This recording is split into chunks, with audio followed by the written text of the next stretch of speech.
welcome to Book World of Grace. I'm author CJ Peterson. My co-host over here is author Michael Scott Clifton. Today we have a special guest down here, Jeanette McDermott, which will be talking about traditional book clubs. I'm having a tough time talking today. We'll get there in just a minute. Mike, how was your week? It's been a pretty good one. Interesting, anytime you have to work outside in this part of Texas, it's going to be hot, humid, and sweaty. And so I've had to mow the lawn twice in the last week. We were able to take a trip last week to Waco, and we got to see, if you've watched the Chip and Joanna Gaines show, Fixer Upper, we got to see Hotel 1928, which is one of the facilities on their shows, the old hotel that they renovated, and we got to go into the library, which is in the basement of the hotel, and it was like going back in time, just like you pass through and going back in time. The old wood, the spiral staircase, the books that were actually in the library were from Larry McMurtry's library, which was in Archer City, Texas, which is where he's from. Chip Gaines is from Archer City as well. And one time, Larry McMurtry had the largest collection of books in the bookstore in the entire state of Texas. I think he had like 500,000 or 600,000 books. Goodness. And I think Chip bought about 8,000 or 10,000 of them, and he used them to stock that library. It was really neat. And then we actually went to a place called Heritage Village, which is also, it's outside of Waco, and there's another show spin-off of Magnolia that is trying to remember the guy's name now. He does a lot of the furniture work, or did, on the old Fixer Upper, a Restoration Road, and the Heritage Village is a collection of villages, I should say structures, where 100, 200 years ago, the way we used to live our life. For example, there's a grist mill there, one of only 2 operating grist mills in the entire state of Texas, which is the only commercially operating grist mill, which grinds wheat, corn, and flour, corn and wheat into flour. Got to see that. Furniture that's made by hand, textiles, fabrics that are made by hand. Very cool. Now, where is this? This is in Waco. I think it's like 8 miles outside of Waco. And it was part of that, like I said, that Restoration Road show. And we've always been curious because, we saw them get these 100, 200-year-old beams, wooden beams, and they would reconstruct the frame of the building.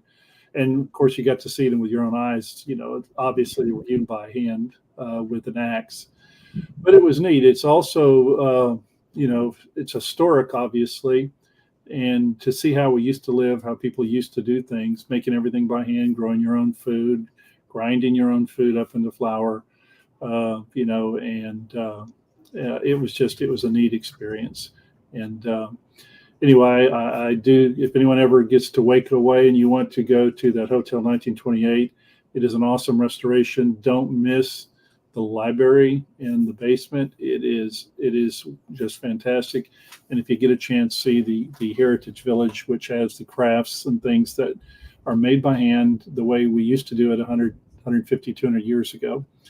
And, if you're an author and you're wanting to get inspiration on a book from a historic vantage point, you could do worse than seeing the real thing. I was going to ask, is this like a potential research for a book down the future, or? Well, if of course, I write mostly in the fantasy genre, so we'll see. But it can still be like medieval times fantasy. But I taught history in another life, and and seeing things in real life that you used to teach about from a history book, there's just really not a comparison when you can see it, like I said, in real life. So in 2 weeks, I think it is, at one of 2 consecutive Comic-Cons real big Comic Cons for Millie and I. And the first one will be the Bell County Comic Con the first weekend of August, which is in Temple, Texas, and it'll be at the Bell County Convention Center. And then in your way, CJ would be going to Tulsa, Oklahoma, and we'll be going to the Oklahoma Comic Con, which will be our second year to go to it. And it was a really good Comic Con for us last year. And cool.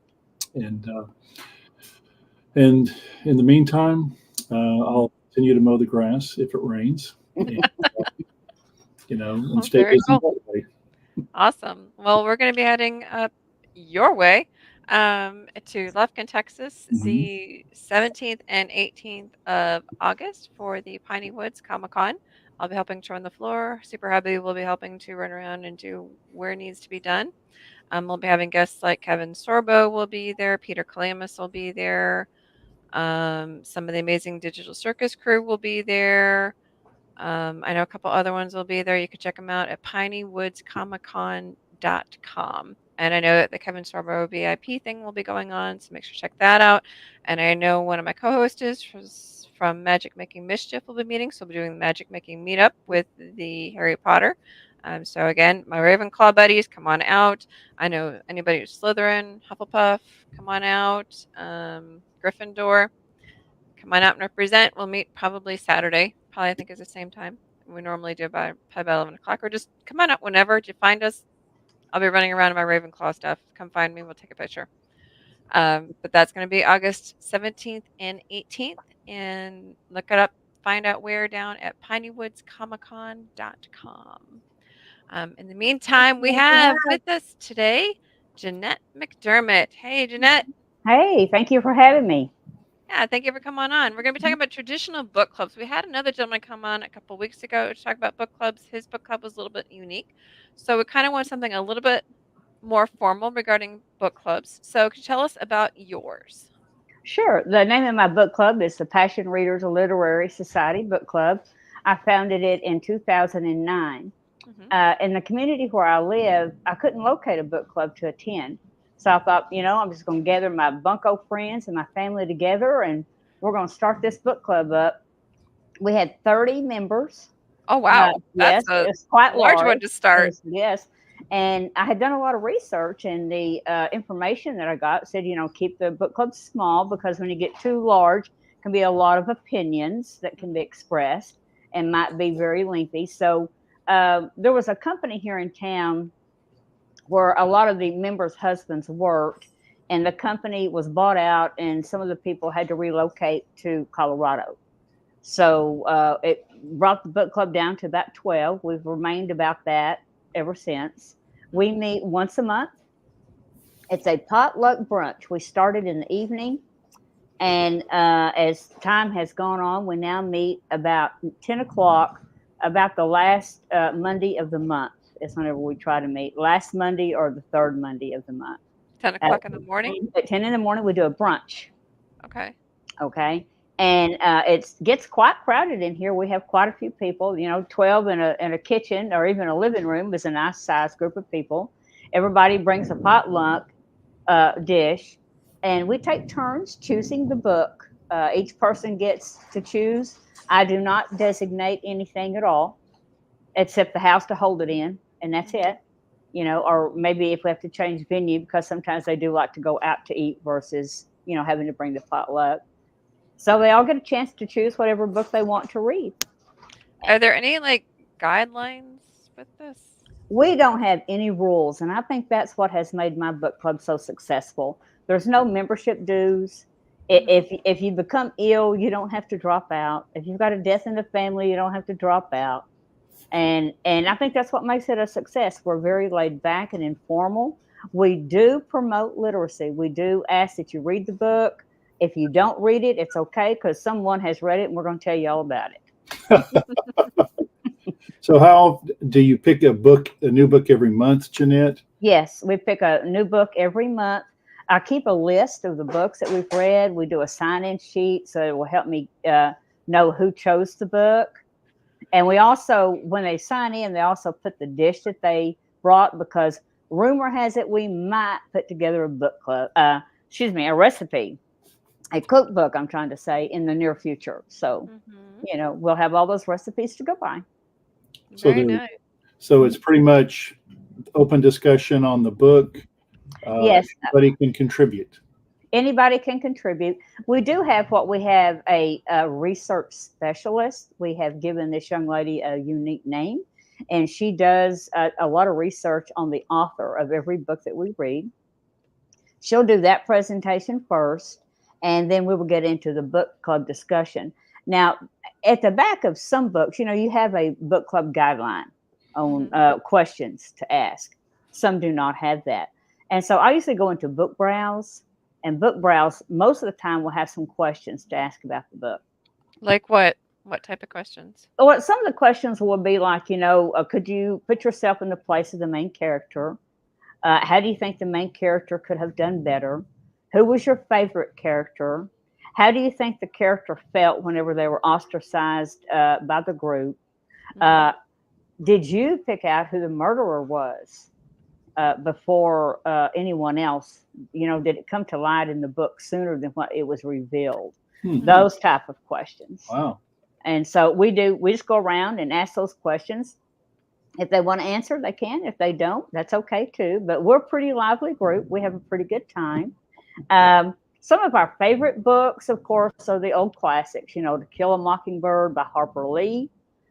We've done that. And The Notebook, of course, is always a wonderful book and a wonderful movie as well. Some newer books that we've read recently that we really like is the book The Women by Kristen Hanna. It is a fantastic book about Vietnam nurses based on true facts, a very popular book right now.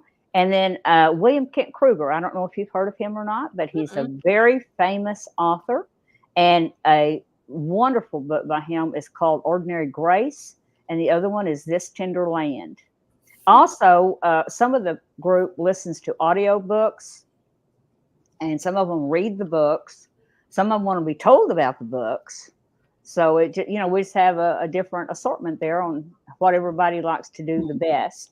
So we also does it have to be an audiobook in order for it to be used, or no, ma'am. No, ma'am. No, we choose actually the written word, but sometimes people say, well, I like to listen to the audiobook because they may travel a lot. So it's a lot easier to listen to the audiobook whenever they're traveling down the road. Okay. So now have you ever had any like indie author books? If so, have you ever had the actual author come? We have had actual local authors come. Yes. And that is one thing that's unique about our book club is every so often, we always try to read at least 2 local author books a year, at least 2, but we do often read more. We've read books by Galen Knuckles, Lovely Lies, and James Cowan, Silver Medallion. Many authors have been here. They've had dinner with us. They've come and talked to us about their books and how they got started. What our book club does, though, with the local authors, we appreciate them so much. They're fantastic writers. So we give out, we don't do it annually. We usually do it now biannually maybe, but we give them out some awards. We do it just like it's the Oscars. and we roll out that red carpet and we just have a good time with a very special brunch or dinner. Sometimes we do that one in the evening because it might be a little bit more formal. And we select, we do a little voting sheet for each genre. And each member of the book club gets that voting sheet in secret ballot. And they'll tell us which book they like the best, which author they like the best. And that's how we have come up with being able to give some very nice awards to our local authors. There are some it's a very nice plaques that we have made for them. It's not just a printed piece of paper that we hand them. We really go a little bit the extra mile to show how much we appreciate them. Many times I've come home and have found a book in my mailbox with a note on it, saying, hey, Jeanette, I heard about your book club. Can you read my book and give me a recommendation?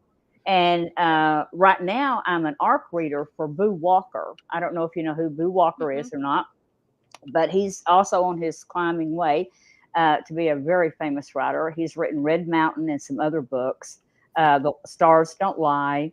And so, and just yesterday he's coming out with another one, and I received an email from him asking to be an ARC reader. And so he's supposed to send me the autographed book. I'm looking for it in the mail any day. And that's how we operate. We just make it casual, no rules.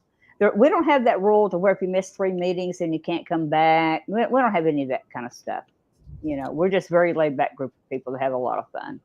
So is there a particular, you know, you've mentioned you've read some classics notebook. That was an awesome book, as well as To Kill a Mockingbird. But does your book club pretty much cover the spectrum of different genres, or do certain genres more often than not be the ones that y'all select to read? Well, you know, our favorites are always murder, mysteries, and romance, you know. And we did introduce last year science fiction, and that was just a split 50-50 whether they liked that book or not. It was by Elizabeth Moon. Right now, I can't recall the name of it, but there are several people in the book club who are big science fiction fans. We read everything except erotica. We don't go that way. And we also, if you can't read the book and if you can't listen to the audio book, you know, if there's a movie out about it, go watch the movie and come tell us about it. There are several different sites where a person can get the free audio books. If you're a member of a library, there's a program called Libby and Simply E, and all you have to have is a library card, and they have audio books as well. And then, of course, there's Audible. That I'm a big fan of Audible myself. And then, of course, Resource is your perfect local library. Right. Right. Exactly. So the books don't have to be bought. They can just go to the library and get them if they're in the library, or if they know somebody, or if it's a local author and they know the author, they can just go get it from the author. Right. And sometimes I have been to libraries before to try to get like a package of 6 books. Sometimes the libraries will have them. Sometimes they have to ship off for them to other cities to have them brought in. And then when your 2 weeks is up, I mean, it has to be back immediately to show respect to the other libraries, because there's other patrons waiting to read that book. Right. So believe it or not, most of the members of the library like to purchase their books and keep them. Yeah. Yeah. They really do. So so with the other person that we had talked to, John Nested, who's the Longview Book Club president, one of the things that came up is, and I think would be a little bit more pronounced, I would say, or more important, I should say, for your book club, Jeanette, since it's here locally in Mount Pleasant. What would you say to someone who really wants to join a book club, but they're kind of reluctant to do so, not because they don't like to read, but because they just don't know anybody that may be in the book club? Well, that can be an uncomfortable situation, because they attend a function where they don't know anybody. And so, but we are very open, and we're a very friendly group of people. If they want to attend the book club, all they have to do is email me. There's my email address is down there at the bottom of the screen, and email us, and I'll just answer that. And you can just come and join us. The first time you come, you do not have to bring a dish. You are our guest, and we'll have a little welcome package for you ready to enjoy once you get home. It usually consists of maybe a book and a candle, something like that, you know, and just a little welcome package, and you'll get to meet and greet everybody. And so far, everyone has loved everyone that's been a member. We make them feel very at home. Very cool. For those who are listening, the email address is passionreadersliterarysociety @gmail.com. That's passionreadersliterarysociety@gmail.com. It's a long one. It's a long one. Yes, it is. So if you want to get a hold of her regarding that, make sure to reach out to her via email. Right. Our first book that we ever read was quite controversial. It was a book called Middlesex by Jeffrey Eugenius, I believe is how you pronounce the name. It was an Oprah Winfrey pick. And the first time everyone came into the house, they were just like pale. Their mouths were open. They were going, "Oh my goodness," you know. It made such a great conversation, the book did. We had more questions, more fun discussing that book. Our latest book that we're reading right now is called Dreamland by Nicholas Sparks. And one of my other favorite books was Sparring Partners by John Grisham. has several stories in there, and the one I liked the best was Strawberry Moon. It was a very, very good story by John Grisham. So we read all kinds of books, except, like I said, erotica. We don't deal with that, but have a lively discussion. We certainly do. So I know that you're also a member of Northeast Texas Writers Organization. Yes, sir. Mm-hmm. And I think we got a little bit of time here. Would you like to give a pitch for the rescheduled NetWo Writers Conference? Well, sure, Mike. Thank you for asking. Yes, we had a science fiction fantasy conference that was scheduled in April this past year, but storms came through, knocked the power out at the college, so we were not able to host the. I would not have known about it if Mike hadn't called me and said, "Do you know what's happened?" So we had to postpone, and so we rescheduled that event for September the 14th. It'll be from 9 until about 3 o'clock. Doors open at 8. Registration starts at 8:30. You can go to our website, netwo.org, and sign up for it. We're in the middle of redoing the flyer. It will be coming out through the Chamber of Commerce, where it will reach over 3,000 people. Mike is going to be one of our guest speakers, Lisa Simmons, and I think her pen name is C.I. Chevron. And then Michael Whittington, isn't it? I think that's his last name. Wigington. Yes, Wigington. That's correct, Mike Wigington. And they're also going to have our very first science fiction fantasy costume contest. And so that's going to be a lot of fun. And I think first prize is $150, second prize is $125, and third prize is $100. Okay, now where is this conference located? It's going to be at Northeast Texas Community College here in Mount Pleasant, Texas. Okay. And you can find out more information about it online by going to netwo.org or to the Facebook page for NetWo. The only thing, the current flyer is still in the making. Everything will be the same, except the date will be September the 14th, Saturday, September the 14th. Awesome. Mm-hmm. And at that also, we'll also be giving away awards to local authors for their books that will be presented by the Passion Readers Book Club Society. Cool. Now, are you guys doing the first chapter stuff this year again? Mike, I think James Roscoe did the first chapter this year, and starting August the 1st will be the Tween Teen short story contest. At our last meeting with NetWo, I think it was this past Thursday night, we voted. This time we're going to make a little bit of a change in the Tween and Teen short story contest, and we're going to ask them all to write about science fiction. That way it will go along with the science fiction fantasy conference. We're going to maintain that theme. Very cool. Mm-hmm. And most of those teenagers like the science fiction fantasy anyway. That seems to be their favorite right now. So I'm hoping for a nice crowd, especially with the costume contest. Good. Very, very cool. So quick question. If you had to give advice for somebody who just, wanted to start a book club, whether they had moved into a new area or there isn't one in their area, how would they go about starting it? Well, I would first start with a group of friends and family like I did. You could also contact your local library and let them know that you're starting the book club, and set up a venue. Do you want it to be at your home? Do you want it to be at the library, which is a very good place to have a book club discussion? You just have to make sure that the availability for a private room is ready for you if you could go that route. We've tried meeting at restaurants. It's too noisy. Sometimes it's fun to get out, but sometimes you have to try to arrange it a little bit earlier in the morning where the crowd isn't so heavy to where you can hear. And don't make it with any rules. Just if they don't have an opportunity to read the book, just tell them to come on and socialize and learn. We promote literacy. We donate to our local library books. We donate to shelters. We donate books to first, second, kindergarten classes. We donate to, have you guys heard about the little library stations? Yeah. Yes. Okay. They're like little houses, and people may have them in front of their home. Take a book, leave a book. Yeah. Correct. We donate very heavily to that. And my husband and I are always on the road traveling somewhere. We've always got books in the car.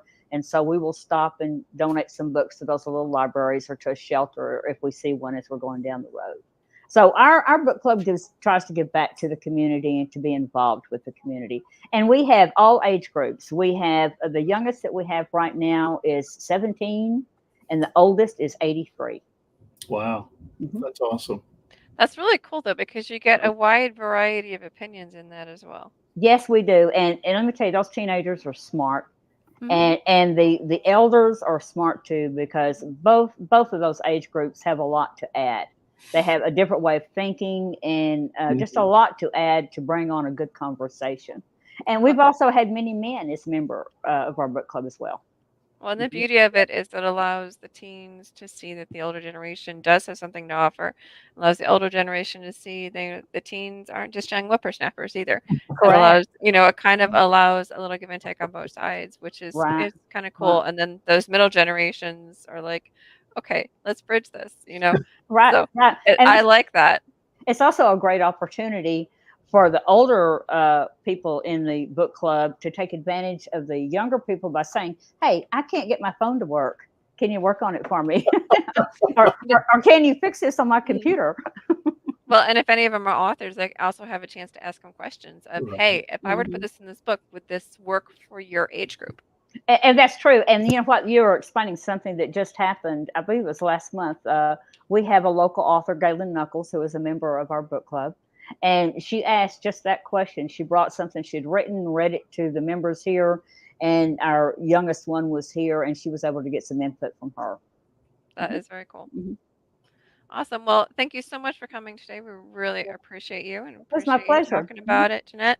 Mhm. Again, if you want to get information from her regarding her book club, you can go ahead and email her at passionreadersliterarysociety@gmail.com. That's passionreadersliterarysociety@gmail.com. So thank you so much, Jeanette. Next My week we're going to pleasure. be next week we're going to be having Robin Joan Carter come back. They have a new book come out with the Magnolia Bluff crime series. It's called A Ghost of a Chance. So we'll be Mm. talking paranormal genre again, and we'll be talking about A Ghost of a Chance Mm. and that lovely anthology series as well. Again, will be coming up, and I I love the concept behind that series. So I'm excited to have them come back on. That's coming out just in time for Halloween. Hmm. Mhm. Yep. Well, and they have a lot of them. They're paranormal authors, so Mm. having them on is always unique. Oh, well, I have not heard of that, so we'll have to get those books. Hmm. The Magnolia Bluff series, it's like an anthology Hmm. of the underground authors. So each author has their own book in the anthology, and Awesome. yeah, Hmm. it's pretty cool. Hmm. So, well, thank you so much, Jeanette. We really appreciate Hmm. you. My Everybody, pleasure. come on back next week, same time, same place. We'll have Robin Joan Carter with us. We'll catch you guys next week.